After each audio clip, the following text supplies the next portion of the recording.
line on. And on the drag is, without doubt, the barbel.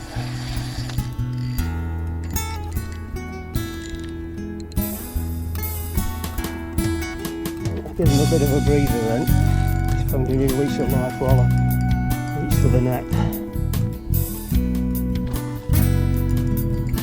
Come on boy.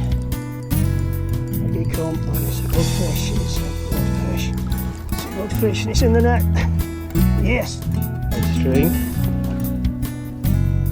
That's it, away he goes, look. Wow. Good morning again. Well, something a little bit different this time. Bit of a break from fly fishing.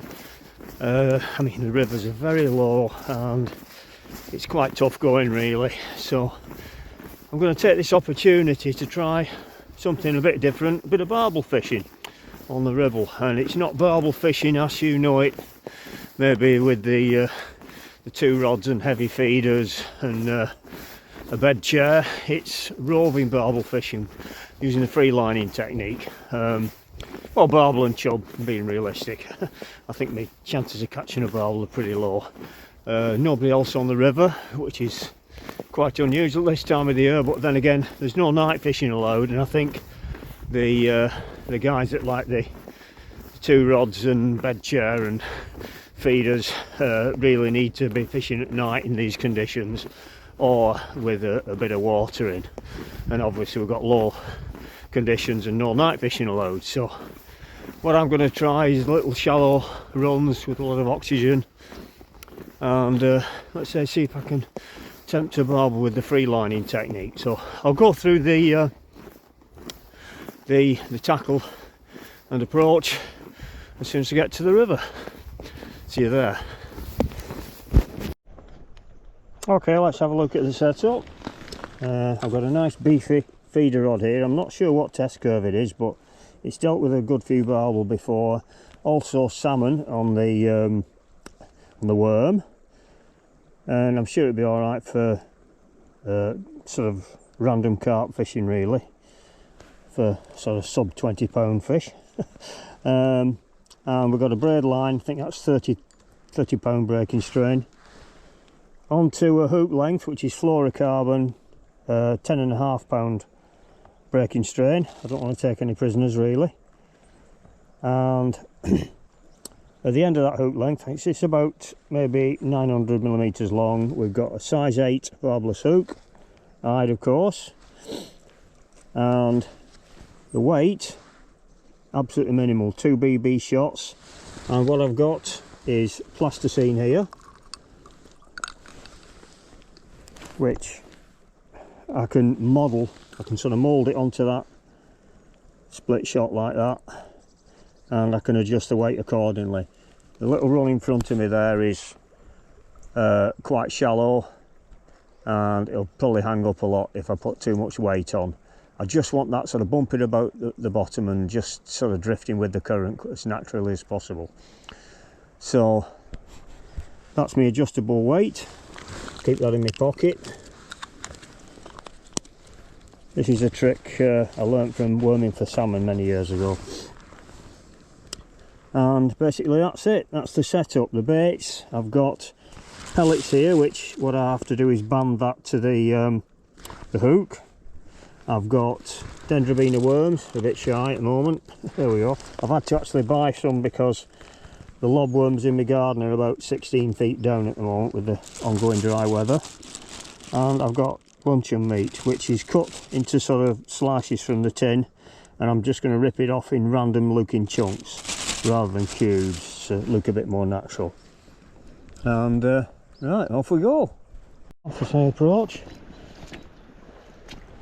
I'll leave my net there and wade out sort of ankle deep and start off in this run here. It's not what you'd normally think of as coarse fishing water, but after a long dry spell of summer and spring for that matter, this is a good place to find chub and barbel this time of the year.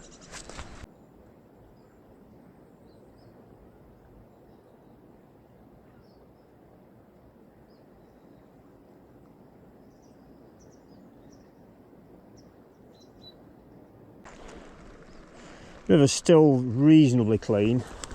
The siltweed can get really bad on this river. And we'll lunch your meat, push the hook through and pull it back. And cast quite gently. And trial and error will determine whether I need to put a bit more weight on that blob of plasticine.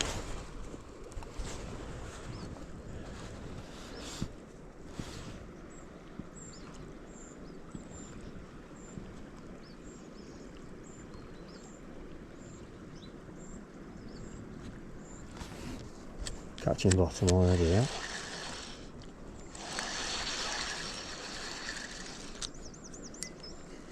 Might need a little bit more weight, but that was well on the bottom, so square across and let it run down.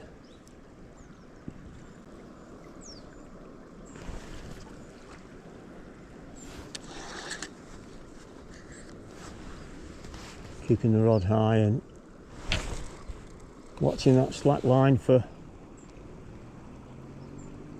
pulling up. And I've checked the drag to make sure it's not set too tight, because the worst thing you can do is have your drag set too tight, hook into a barbel and either break your hook point, your hook length, or what I've had happen in the past also, it can almost straighten your hook.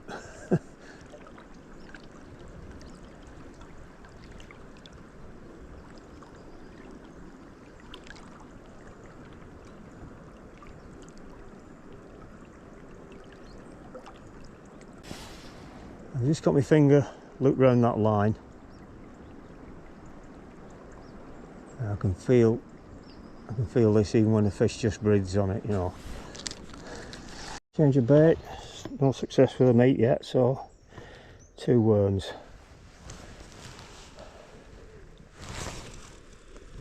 Same method.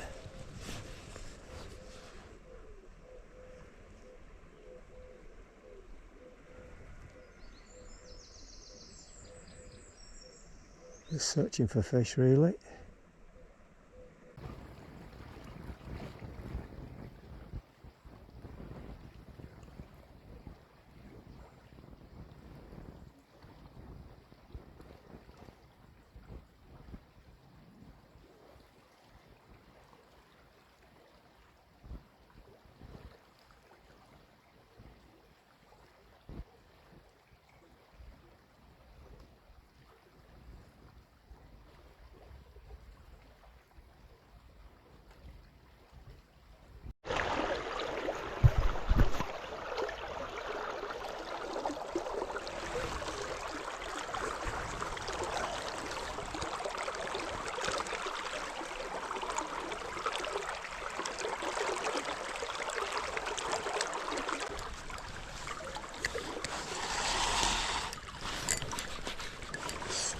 Into a snag here.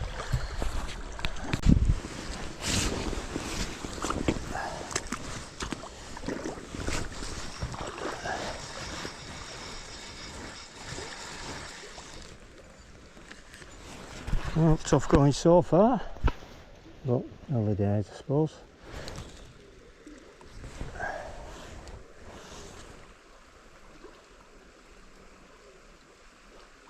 That's something.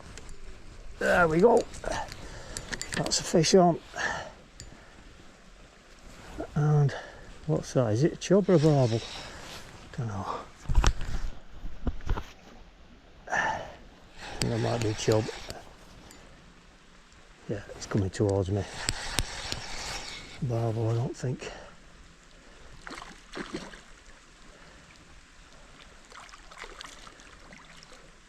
Yeah, lively fight from the barbel, I think, generally.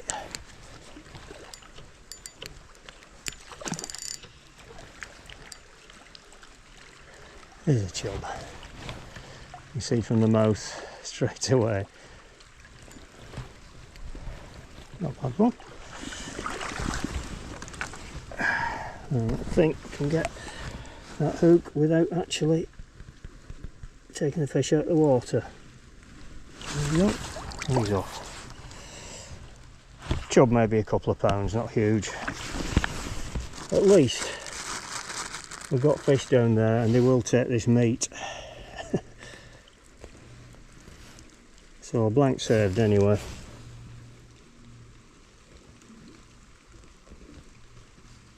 Okay, for my latest trick, I've got a piece of luncheon meat and I've got a pellet or a band threaded just above it. So hoping we've got the best flavours in two worlds there. Let's see what the barb will make of that.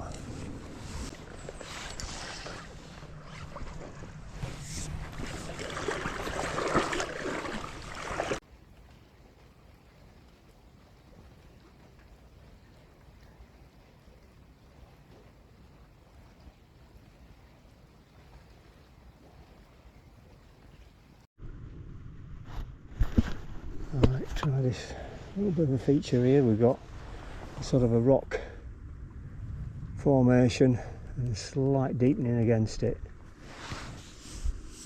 I'll sort of drop that bit just along the edge of it. Wish this bright sunshine would bugger off, giving us a cloudy day with showers on the weather forecast.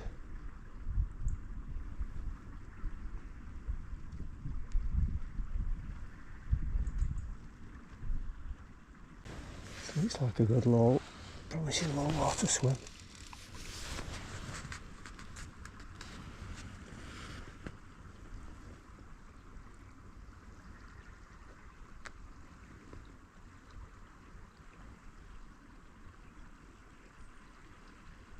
A couple of casts in this very shallow bit. This time of the year could hold the barbel, you just don't know.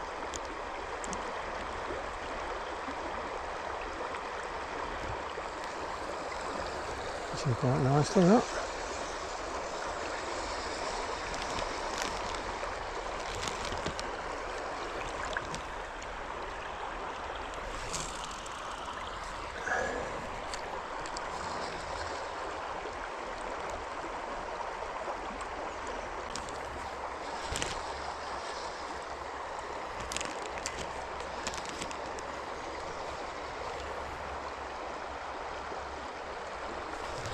There we go. What's that?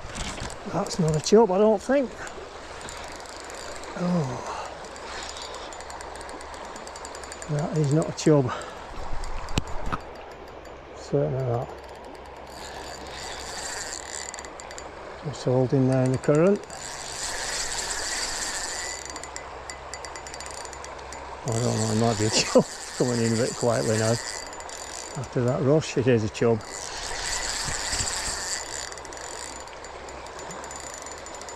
A good one, not? Good one.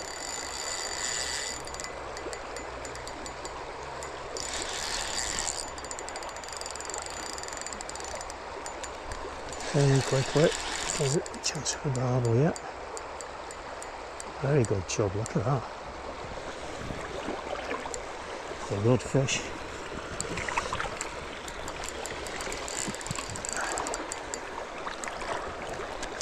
There's a big one.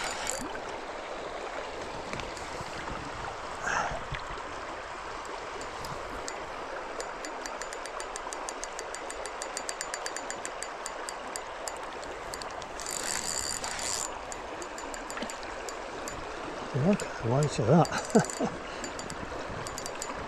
That's got to be a good 4.5, if not 5. I don't know.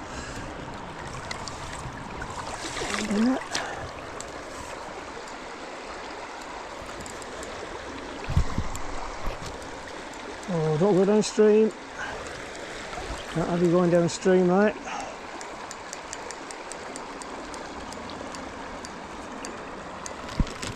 I'm pretty certain that was a barbel on the take, but it's not, it's just a big chub. Oh, the current's so strong when my net is. So I'm going to kite round and I'll try and get down into the net. Oh, this is hard. But he's in. Whoa, look at that. Oh, look at that for a unit. Good heavens. That could be a PB, I think. I think I'm going to have to take this back to the bank and weigh him. Put some scales in my bag. Keep him facing upstream in the net, will be alright.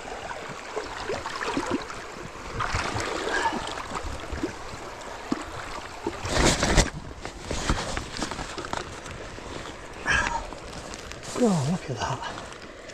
Absolutely magnificent. That's it, that's the hook out. Let's go and weigh him.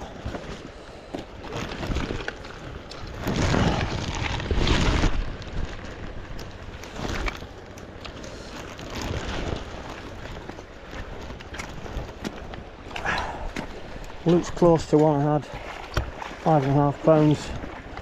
Not far from here actually. A couple of years back. Let's give him a bit of a breather there.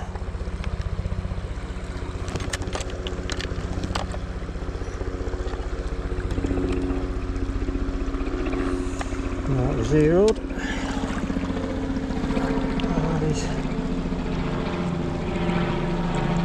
Oh, maybe not. Not quite. He's about 5 pounds, which is a good fish, but not quite personal best. Got one 5.5 down here not so long, well, a couple of years back in fact. So let's get him back.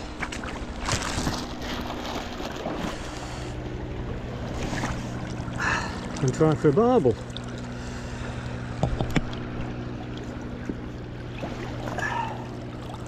Make sure he's okay, should be. Got some oxygen in his current. We'll just hold him till he kicks away.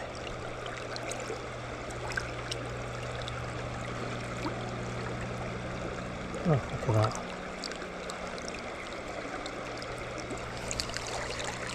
Are you ready to go? Not quite. There he goes. Way. Right, now for a barbel. Well, unfortunately, I'd intended to finish this video with a barbel on a return mission, but since then the drought's intensified, the Ribble has dropped lower and lower and is currently festooned with blanket weed. And on my Facebook group, which or one of my Facebook groups, which deals with the Ribble barbel angling community, a lot of them are hanging up the rods until conditions improve, i.e. cooler weather and more water. It has got cooler in the last few days, I must admit, but we've still got very low stale water, and a lot of the lads feel that it's not really fair on the barbel with the oxygen being so tight on the Ribble. It does tend to warm up quite a lot compared with neighbouring rivers, so that's the end of that. 2 chub, and that was the end result. Hope to get back there in the autumn, maybe in 2 or 3 weeks time, and hopefully after we've had some water. I can't believe it's been such a dry summer following a dry spring, following the second half of a very dry winter. I mean, the whole year has been way below average rainfall. If we hadn't had that bit of a blast sort of the end of May and the first week of June or so, I think we'd have dead fish all over the place now. So anyway, thanks very much for watching, and I hope you like the content. If you do, please subscribe, and I'll see you next time. Cheerio.